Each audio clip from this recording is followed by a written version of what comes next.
Isang mapagpalang araw po sa ating lahat. At sa pagkakataon pong ito ay nais kong batiin ang espesyal na tao, isang nagmalasakit na tao, at isang taong may malaking ginampanan, no, sa aming mga buhay. Sa kabila po ng kanyang kaliitan ay isa lang po yung nais kong siguraduhin, no, sa inyo. Ito po ay may isang napakalaking busilak na puso, no. Gusto ko mang gawin na magpasalamat at batiin ka ng personal at ibing. Ay hindi pa ito yung due time, no, pero sa pag-uwi ko, no, sa pag-uwi namin ay talagang magbibigay kami ng panahon upang magpasalamat ng personal, no.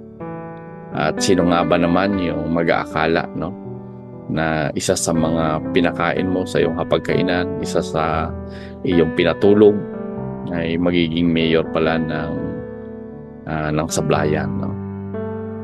So sa aming puso ay kumbaga maraming nakatala dito, no?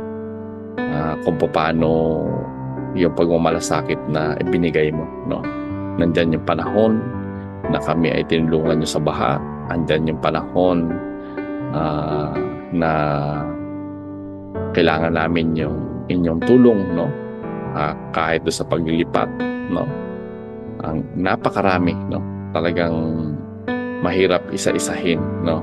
Pero ito ay hindi nawawaglit sa aming isipan at sa aming puso, no?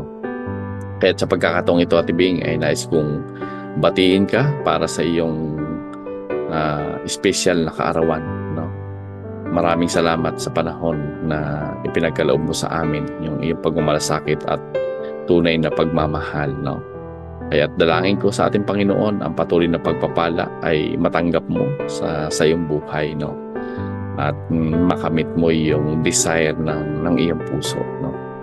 At dalangin ko rin sa ating Panginoon na patuloy pang dumami, no, yung mga taon, no, sa iyong buhay para kami ay maging mahaba pa yung panahon ng magkaroon pa tayo ng panahon ng pagkakakwentuhan, no.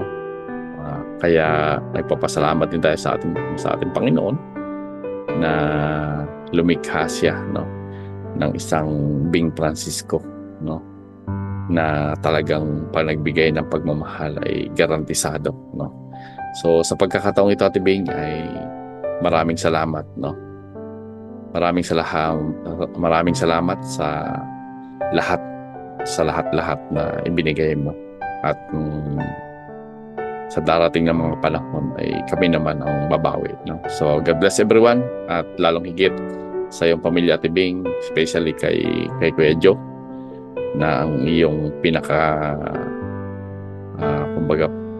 pinakagwapong lalaki na nakita mo sa balat ng lupa. So God bless everyone, at dalangin ko yung pagpapala ng iyong pamilya ay patuloy na makamtan. God bless.